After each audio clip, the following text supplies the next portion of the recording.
Welcome back, student. Now, let's take a numerical on fuel and combustion chapter. Already we covered the in fuel combustion chapter that what is fuel and what are the different types of fuel like solid fuel, liquid fuel, gaseous fuel, and what are the advantages of solid fuel over liquid and liquid fuels over gaseous fuels. Okay, so all these things already we discussed, and theoretically are excess air, and there are so many things like adiabatic flame temperature, low calorific value, high calorific value. So all these things already discussed. Okay, now in this lecture video, let's take a numerical actually on the stoichiometric air-fuel ratio. Already that stoichiometric air-fuel ratio, lean mixer, rich mixers. So for stoichiometric air-fuel ratio and for the analysis of the product by volume, now let's take a numerical. That numerical is that the gravitational analysis of a sample of coal is given as 82% carbon, 10% hydrogen, and 8% as. Okay, determine the stoichiometric air-fuel ratio, analysis of the product by volume. Okay, so this problem is given that these are the different types of composition of the coal, of that is carbon is mainly mains constituted of the coal, and that is 82%, and the 10% also hydrogen. Okay,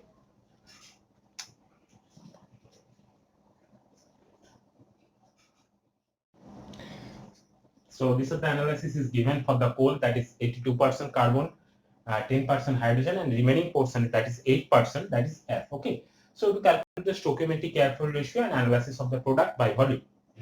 Now you know that in a coal actually there are mainly constituent element, that is coal, that is maximum amount, that is carbon. Okay, and hydrogen also present there. Now you just know that what is stoichiometric ratio, air-fuel ratio. Air-fuel ratio, stoichiometric air-fuel ratio means if you chemically write air and fuel compositions. Means for a particular if a particular fuel is used, so for the particular fuel, for the combustion of the particular fuel, there is sufficient amount of oxygens. So if there are sufficient amount of oxygens are there, and equal amount of fuel and equal amount of oxygens are there, so that the complete combustion takes place, and that particular mixture is a chemically right mixture or stoichiometric, the standard mixture. Okay, that is called stoichiometric air-fuel ratio. And the analysis of the product by volume. So let's take a numerical. So coal. Okay, so 1 kg of coal contains, it is given that 82% carbon and 10% hydrogen. That means 0.82 kg carbon and 0.10 kg of hydrogen. So if you convert into moles in carbon, that is 1 kg of coal contains 0.82 divided by 12 moles carbon and 0.10 by 2 moles hydrogen. Okay, now you know that for the combustion the oxygen must necessary, because otherwise the combustion is not takes place. So obviously let the oxygen required for the complete combustion, that is x mole. Now you know that for a particular in a volume of oxygen, there are some amount of nitrogen also present. So obviously the nitrogen supplied with oxygen, that will be x into 79 by 21, that will be 3.76 x mole. Okay, now if it is 3.676 moles, 3.76 mole, and now for the for 1 kg of coal, the combustion equation, therefore that 0.8 by 82 by 12 moles of carbon plus 0.10 by 2 hydrogen plus x amount of oxygen is required, that is xO2, plus 3.76 x N2 is required, that is 3.76 x N2 is equal to the carbon dioxide and the water will be formed. So CO2 ACO2 plus H2 means BH2O plus 3.76 x N2. Now here in the left side of the reactant part, that 0.82 by 12, 0.10 by 2 carbon, hydrogen, oxygen is x. So you have to calculate the value of the in the product side, that is carbon dioxide, water, and 3.76 x N2. What are the unknown quantities, that is A, B, and X. Now you have to equal in both sides, that is reactant side and product side, for the mass balance or volume balance. If you do this, then that for the carbon balance, that will be in the left side of the reactant part is, for the carbon is 0.82 by 12 is equal to the right side part of the carbon that is present, that is AC. So is equal to 8, right? So A will be 0.68. Similarly for hydrogen, so hydrogen here that is H2 here. That's why 2 into 0.10 by 2 is equal to this. That will be 2B. So B will be 0.05. And for the oxygen, so oxygen is required, that is X here, means 2X. 2X is equal to the right side in the product part. Oxygen is here O2, that means 2A plus OB. So 2A plus B. So if you know the value of A and B, you can get the value of X. So X is the oxygen required, means oxygen balance. So for the value of X will be 0.093 moles. Okay. Now we know that for the mass of 1 mole of the oxygen, of a oxygen of the graph, that is 32 kg. Okay. So mass of oxygen supplied per kg of coal, that will be 32 into that amount. If mass of 1 mole of oxygen is 32 kg, so mass of oxygen supplied per kg of coal, that will be 32 into this moles. So that will be 2.9676 kg. So that amount of air is required. Okay. So for the stoichiometric air-fuel ratio is, when you calculate, you have to require the amount of air is required divided by amount of fuel. So amount of total mass of the product. Okay. Total mass of the product, that will be means the stoichiometric for the air-fuel ratio, that will be 0.233. Okay. So that will be 0.233. You can get the value of 12.77. Okay. Now analysis of the product. Analysis of the product, that in the right side of the equation, that is carbon dioxide, water, and the remaining portion nitrogen are formed. Now what amount of carbon dioxide, what amount of hydrogen, and what amount of nitrogen is formed, the reaction takes place with carbon and hydrogen is present when 0.82% carbon and 10% hydrogen. Then the carbon dioxide, hydrogen, nitrogen will form. That amount of mole that is formed, divide that to up to 0.068. Again, hydrogen is here 0.05 divided by total moles, that is total mass of the product will be in this side A plus B plus 3.76x. If you put these values A here, B here, and X here, you can get that total mass of the product, that is 0.467. So out of total product, that is 0.467 moles, what amount of carbon dioxide form, what amount of hydrogen, what amount of nitrogen form. So that 0.467 in the upper part will be 0.68 when you calculate the carbon dioxide. Similarly for hydrogen and similarly for nitrogen also. So these are the percentage, these are the product analysis that carbon dioxide can form, that is 14%, hydrogen will be formed, that is 10.7%, for nitrogen it will be 74%. So these are the stoichiometric air-fuel ratio, that is 12.77, and the analysis of the product, that is carbon dioxide, hydrogen, and nitrogen, that will be 14%, 10%.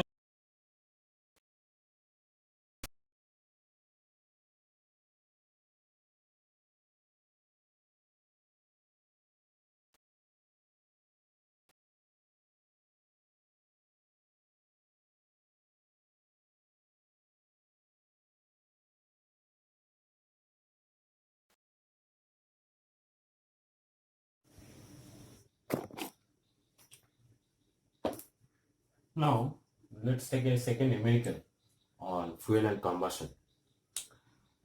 The numerical is basically on the heating value, means calorific value. The calorific value we already discussed that calorific value, what is calorific value? There are two types of calorific value or heating value. We can say that of fuel, that is high heating value and lower heating value. Or you can say that low calorific value or high calorific value. Now, high calorific value is basically defined, or the calorific value is basically defined if you combustion the combustion the 1 kg of fuel, then the amount of energy that is generated during the combustion, that is of the fuel, that is basically the heating value or calorific value. So if the amount of energy that is generated when the combustion takes place of the fuel, if it is high, then it's called high heating value, and if it is quantity or value is low, then it's called lower heating value or low calorific value. Okay, and it is generally there are lots of different methods to calculate or to analyze this result. Okay. Now, as you know that low calorific value and high calorific value both are actually determined by laboratory method or by experimental method, also by Dudlung's experiment formula. You can calculate the high heating value. Similarly, you can use your Bohm calorimeter. So in this way, actually, we can also calculate the value or higher heating value or lower heating value of fuel when the combustion takes place. Okay. Now, higher heating value and lower heating value, when you calculate, it may be happen that there are two ways to calculate. That is, one is constant pressure process, another is constant volume process. When you calculate actually the higher heating value as well as lower heating value, the method actually that is obtained, or that method that is followed, that is either constant pressure process or constant volume process. Okay, in constant pressure process, pressure is constant, constant volume process, volume is constant. Okay. Now let's take the numerical actually. What is going on? That is the lower heating value of propane. You know that methane, ethane, propane. So propane is basically methane. Methane is basically actually the chemical formula that is CnH2n plus 1. It's a hydrocarbon. It's a alkyne, alkene. So this type of propane, alkane. Okay. For the alkane chemical is basically CnH2n plus 1. Now, if here propane means N is equal to 3. Now, if you put N is equal to 3, then C3 and CnH2n plus 2. So, okay. So, Cn will be C3 plus, C3 H2n plus 2. That means if you put this value N is equal to 3, then you can get H8. So C3H8 plus oxygen. That basically very important. That is basically the oxygen is required for the combustion for the combustion takes place, fully combustion. That combustion may be complete combustion, that may be incomplete combustions. Now that is oxygens. So obviously the product, so these two are reactant and these two are product. So product will be CO2 and H2O. Now you have to require to mass balance as well as volume balance. So for the mass balance, for the carbon, hydrogen, oxygen, the left side of the reactant part and the right side of the reactant part, that is carbon, hydrogen, oxygen also present. So you have to equal in the right side and left side for the reactant as well as for the product also. Okay. Now, first of all, you have to calculate the lower heating value of propane at constant pressure process. So we already discussed there are two ways we can calculate the high heating value or lower heating value at the constant pressure process and the constant volume process. Now you have to calculate the lower heating value of propane. So this is the propane, this is the combustion equations at constant pressure process. That means HHV at constant pressure process and at constant pressure and 25 degrees centigrade. So that pressure and temperature what is follows in this equation, that is basically standard pressure, standard temperature. So we already discussed that standard pressure is that is 1 bar and standard temperature is 25 degrees Celsius. That nothing but that 298 Kelvin. Okay, and the lower heating value is given. Okay, so these are the value that is given in the numerical, that the lower heating value of the propane when your combustion takes place when you react with the oxygen, that's this amount of lower heating value can produce for the propane at constant pressure and temperature. Okay, kilojoule per kg mole. So the value is given for the lower heating value. Now you have to find the higher heating value at constant pressure and constant volume. So in both the process, you have to calculate higher heating value at constant pressure and constant volume process. So first of all, you have to calculate the higher heating value for constant pressure process. So this is the formula. You know that you can get from the expression that high heating value at constant pressure process is equal to lower heating value at constant pressure process plus MH2O into HFG. Now MH2O, that is basically the amount of water that formation takes place during the combustion. So this is the combustion equation. So in this formation, this amount of water this amount of water is basically formed during the combustion. So amount of water is formed during the mass, that is M. M H2, you can say that is 4 into H2O is basically 18 and 4 here, so that's why it is 72 kg per mole, per kg mole mass of water is formed. Okay, and HFG, what is the value of HFG? Because you know, when you calculate the HHV at constant pressure process, you have to record all these values. So MH2 will be 72 kg per kg mole, and lower heating value, which is given in numerical, that value is given in a numerical. Now you have HFG. HFG is a latent heat of vaporization at given temperature, means at 25 degrees centigrade and 1 bar. That unit mass, that is 2433 kilojoule per kg.